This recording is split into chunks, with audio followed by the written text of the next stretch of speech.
केकरा से कहीं दुखा केकरा सुनई हो जी।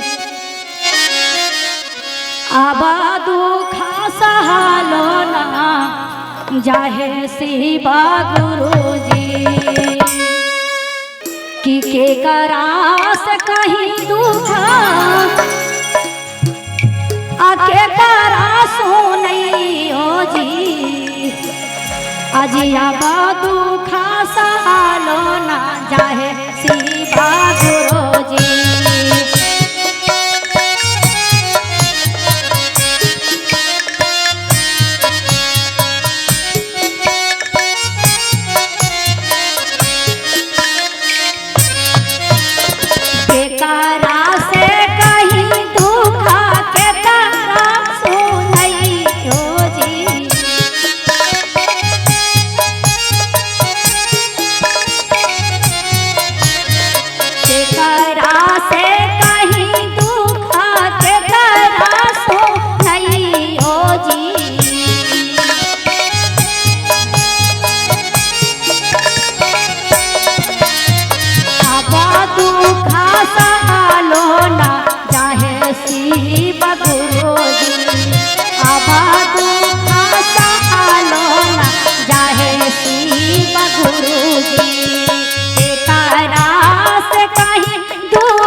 कहेला दीदी कि दुख आला तो चारों पट्टी से आला, सुख आला तो चारों पट्टी से आला।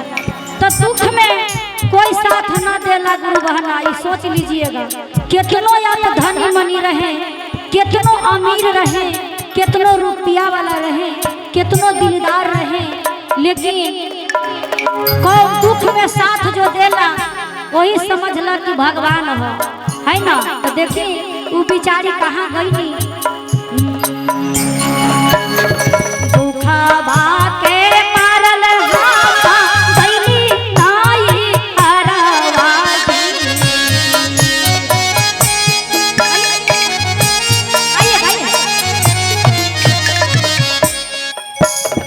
दुखवा के मारल गईली नाई हरवा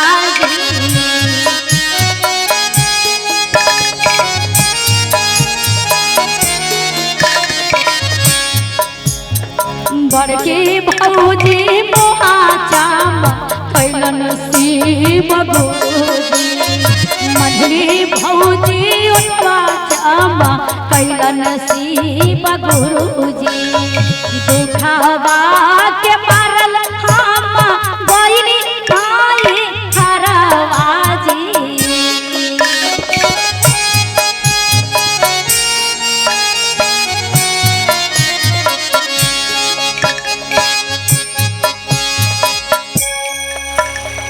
छोटकी भौजी चिलियाला गईलन शिव गुरुजी। छोटकी भौजी चिलियाला गईलन शिव गुरुजी।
बहुत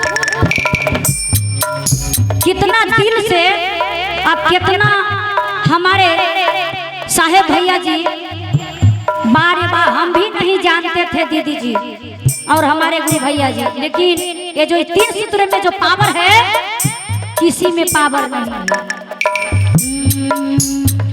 दुखवा के मारल हम गइली साहेब भैया भी,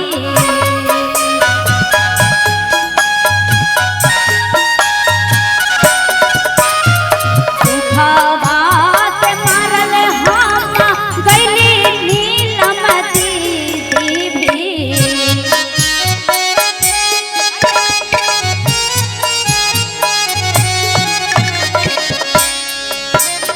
साहेब भैया देलन 3 सूत्रवा शिव गुरुजी, नीलम दीदी देलन हाथों के कंगनवा शिव गुरुजी। साहेब भैया देलन 3 सूत्रवा शिव गुरुजी, नीलम दीदी बांधलन कंगनवा शिव गुरुजी।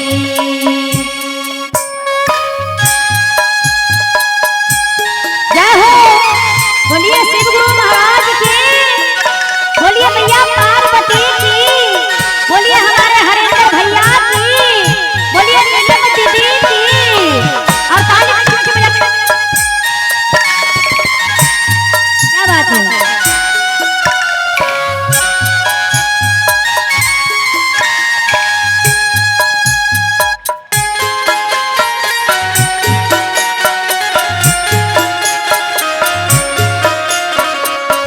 क्या बात है।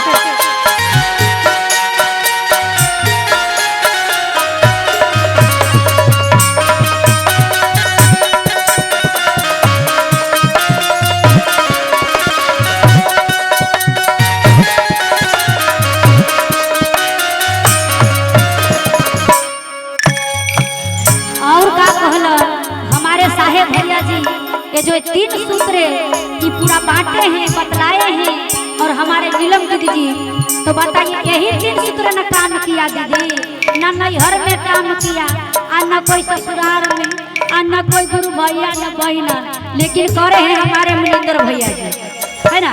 मनिंदर भैया जी करे हैं और हमारे दीदी जी करे हैं, हमारे सभी परिवार करे हैं, शिव के शिष्य बने हुए हैं, सब किए है ना। पहिला में दया मनिहा, दूसरा में चर्चा हो।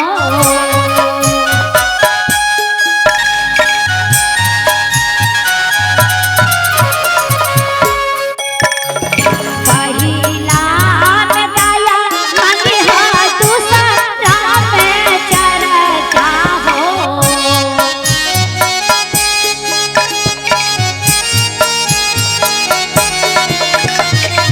सारा में नमा पारा नमा शिव गुरुजी, सारा में नमा पारा नमा शिव गुरुजी। कंचन रानी गवाही भजना गुरु बहिना, कंचन रानी गवाही भजना गुरु भैया, कंचन रानी गवाही भजना शिव गुरुजी, कंचन रानी गवाही सब भजना शिव गुरुजी। प्रेम से बोलिए शिव गुरु बाबा की, भक्त और भगवान की। एक बार बोल दीजिए हरा हरा महादेव की जय।